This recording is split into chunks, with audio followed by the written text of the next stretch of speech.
शिमोगा शहर के RML नगर यानी 28वें वार्ड में बुनियादी सहूलियात के फक़दान को लेकर यहाँ के मुकामी लोगों ने आज प्रेस कॉन्फ्रेंस करते हुए इंतज़ामिया के ख़िलाफ़ अपनी नाराज़गी का मुज़ाहरा किया। मुकामी लोगों का कहना है कि इनके यहाँ जो लेआउट बना है CITB की जानिब से वो शिमोगा अर्बन डेवलपमेंट अथॉरिटी का सबसे पहला लेआउट था जो 1990 में बनाया गया था, मगर इस लेआउट को अथॉरिटी और शिमोगा कॉरपोरेशन ने मुसलसल नज़र अंदाज किया। प्रेस कॉन्फ्रेंस में रिहायशी तंजीम के अहदेदारों ने बताया कि साल 2010 व 11 में ये लेआउट सूडा की जानिब से शिमोगा कॉरपोरेशन के मातहत की गई थी। इनका कहना था कि गुज़िश्ता 35 बरसों में इस इलाके से करोड़ों रुपयों का रेवेन्यू जमा हुआ है, मगर चंद मामूली कामों के अलावा कोई ख़ास तरक्याती काम नहीं हुआ। साकिनों का कहना है कि सड़क पर डांबर मौजूद नहीं है, जगह जगह पत्थर और गड्ढे हैं जिन पर सुबह व शाम शहर के तमाम स्कूलों और कॉलेजों की बसों की आमद और रफ्त रहती है, जिसके बाद रोज़ाना मुश्किलात और मुतादिद हादिसात पेश आ रहे हैं। इस इलाके में रोज़ाना हज़ारों तलबा, बुज़ुर्ग, ख़वातीन और आम शहरियों की आमद और रफ्त होती है, जबकि सैकड़ों आवारा कुत्तों की वजह से भी अवाम को शदीद परेशानी का सामना है।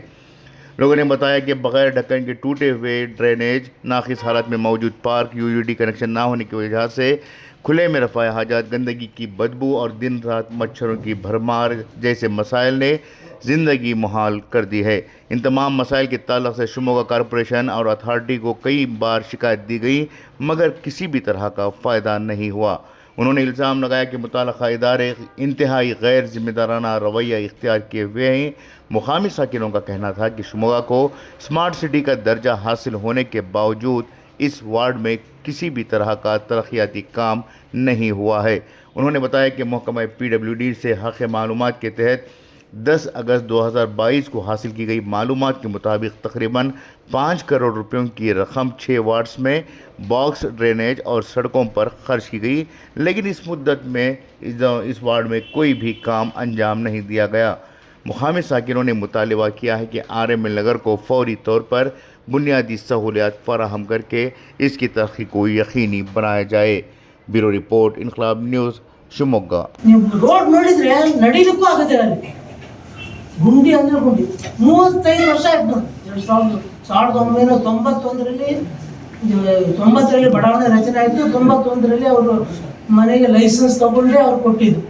ಅವು ಏನು ಇದು ಮಾಡಿದ್ರು ಕಾರ್ಪೊರೇಟರ್ ಯಾರು ಇಲ್ಲಲ್ಲ ಸರ್, ಯಾರು ಬಲ್ಲ ಅಲ್ಲಿ ಏನಿದೆ ಪ್ರಾಬ್ಲಮ್ ಸಾರ್ವಜನಿಕರಿಗೆ ತೊಂದರೆ ಇದೆ ಅಂತ ಯಾವತ್ತೂ ಕೇಳಿಲ್ಲ. ಮತ್ತೆ ಲೇಔಟ್ ಯಾವಾಗ ರಚನೆ ಆಯ್ತು ಆ ಟೈಮಲ್ಲಿ ಚರಂಡಿ ವರ್ಕ್ ಆಗಿದ್ದು CITB ಅವ್ರು ಮಾಡಿದ್ದು, ನಗರಸಭೆಯವರು ₹1 ಕೆಲಸನೂ ಮಾಡಿ ಯಾವುದು ಬಂದು ಜನರಿಗೆ ಕೇಳೋದು ನಿಮ್ ಸಮಸ್ಯೆ ಏನಿದೆ, ಏನಾಗ್ತಾ ಇದೆ, ಹೆಂಗಿದ್ದೀರಾ, ಏನು ಎಂತದ್ದು ಕೇಳಿಲ್ಲ ಇನ್ನ ತನಕ.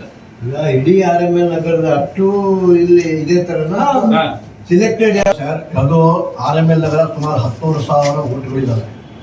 ದೊಡ್ಡ ವಾರ್ಡ್ 35 ವಾರ್ಡ್ಗಳಲ್ಲಿ ಆಮೇಲೆ ಏನಾಗಿದೆ ಅಂತ ಹೇಳಿದ್ರೆ ಸ್ಮಾರ್ಟ್ ಸಿಟಿಗೂ ಸೇರಿಸಿಲ್ಲ. ಆಮೇಲೆ ಏನು ರಾಜಕಾಲುವೆಗಳು ಅಂತ ಮಾಡಿದಾರಲ್ಲ ಅದೆಲ್ಲ ಸಣ್ಣ ಸಣ್ಣ ಚರಂಡಿಗಳಾಗ್ಬಿಟ್ಟಿದ್ದಾವೆ. ಮಳೆ ಬಂದ್ರೆ ಎಲ್ಲ ಮೊದಲು ಮಳೆ ಬಂದು ಎಲ್ಲೂ ಒಂದ್ ಕಡೆ ನೀರು ಸೇರ್ತಿರ್ತದೆ. ಎಲ್ಲಿ ಅಂದ್ರೆ ನಮ್ಮ ಬಾರ್ ಬೌಂಡ್ರಿ ಹತ್ರ ನೀರು ಸೇರ್ಕೊಂಡು ಹೋಗ್ಬಿಡೋದು. ಈಗ ಮಳೆ ಬಂದ್ರೆ ಮನೆಗಳೆಲ್ಲ ಎಲ್ಲ ಮೇಲೆ ಏರುಪೇರು ಇರೋ ಕಡೆ ಎಲ್ಲ ಮಳೆ ನೀರು ಬಂದು ಸೇರ್ಕೊಂಡು ಬಹಳ ಅನುಭವಿಸ್ತಾ ಇದ್ದೀವಿ. ಇದೇ ಕಮಿಷನರ್ ಲಾಸ್ಟ್ ಟೈಮ್ ಬಂದಾಗ ಅವರು ಬುಲ್ಡೇಸರ್ ತಗೊಂಡ್ಬಂದು ಅಲ್ಲಿ ನೀರೆಲ್ಲ ಇದು ಮಾಡಿಸಿ ಅಲ್ಲಿ ಏನಾಗತ್ತಂದ್ರೆ ಭಾರತ್ ಬೌಂಡ್ರಿ ಹತ್ರ ಒಂದು ಬೇಲಿ ಹಾಕ್ಬಿಟ್ಟಿದ್ದಾರೆ ಕಬ್ಬಣದ್ದು. ಅಲ್ಲಿ ಜೋರ್ ಗಲಾಟೆ ಮಾಡಿದಾಗ ಕಮಿಷನರ್ ಕರ್ಕೊಂಡು ಹೋಗಿ ತೋರಿಸಿದಾಗ ಮಾತ್ರ ಓಪನ್ ಮಾಡ್ತಾರೆ. ಆಮೇಲೆ ಮತ್ತೆ ಯಥಾಸ್ಥಿತಿ. ಮತ್ತೆ ಸ್ಮಾರ್ಟ್ ಸಿಟಿಗೂ ಸೇರ್ಲಿಲ್ಲ. ಹಾರ್ಟ್ ಆಫ್ ಸಿಟಿ ಅಂತಾರೆ ನೋಡಿ, ಹೆಸರು ಇದೆ ಡಾಕ್ಟರ್ ರಾಮ್ ಮನೋಹರ್ ಲೋಹಿಯಾ ನಗರ. ಆ ಲೋಹಿಯಾ ಅವರ ತತ್ವ ಸಿದ್ಧಾಂತಗಳು ಎಲ್ಲ ಎಲ್ಲೂ ಇದೊಂದು ಒಂದು ಅರ್ಥ ಆಗ್ತಾ ಇಲ್ಲ. ಯಾಕೆ ಈ ರೀತಿ ಮಾಡ್ತಾ ಇದಾರೆ ಅಂತ. ಸ್ವಲ್ಪ ಮುಸ್ಲಿಂ ಸಮುದಾಯ ಜಾಸ್ತಿ ಇದೆ ಅಂತ ಹೇಳಿ ಏನಂತ ಎಲ್ಲಾ ಸಮುದಾಯಗಳು ಸೇರ್ಕೊಂಡಿದ್ರು ನಾವು ಅಂತಂದ್ರೆ. ಅವ್ರು 5 ವರ್ಷಗಳ ಕಾಲ ಅಲ್ಲಿ ಮಾಡಿದ್ರು. 5 ವರ್ಷಗಳಲ್ಲಿ 5 ಕೆಲಸ ಹೇಳಿದ್ರೆ ಹೇಳಿ ಮಾಡಿದಾರ ಅಂತ ಹೇಳ್ಬಿಟ್ಟು ಮನೆ ಹೋಗಿಲ್ಲ, ರೋಡ್ ಹೋಗಿದಾವೆ, ಅಷ್ಟು ಶಾಲೆಗಳಿದ್ದಾವೆ. ಮತ್ತೆ ನಾಯಿಗಳಂತೂ ಯಥೇಚ್ಛ ನಾಯಿಗಳು ಬರ್ತಾ ಇದೀವಿ. ಯಾವತ್ತೂ ನಾವು ಏನೋ ಮಾಡಿಲ್ಲ. ಆದ್ಮೇಲೆ 2-3 ಕಡೆ ನಗರ ಪಾಲಿಕೆಯವರು ಬಂದು ನೀರಿನ ಕಂದಾಯ, ಮನೆ ಕಂದಾಯ ಎಲ್ಲ ವಸೂಲು ಮಾಡ್ಕೊಂಡು ವಾರ್ಡ್ಗಳಲ್ಲಿ ಕೆಲವು ವಾರ್ಡ್ಗಳು ಚೆನ್ನಾಗಿದ್ದಾವೆ. ಕೆಲವು ಕಾರ್ಪೊರೇಟರ್ಗಳು ಚೆನ್ನಾಗಿ ಮಾಡ್ಕೊಂಡಿದ್ದಾರೆ, ಕೆಲವು ಕಾರ್ಪೊರೇಟರ್ಗಳು ಅಲ್ಲಿ ಈ ರೀತಿ ಈ ಪರಿಸ್ಥಿತಿ ಇದೆ. ಅಂತದ್ರೂ ನಮ್ಮ RML ನಗರ ಅಂತೂ ಬಹಳ ಯಥಾರ್ಥ ಸ್ಥಿತಿನೇ ಹದಗೆಟ್ಟು ಹೋಗ್ಬಿಟ್ಟಿದೆ.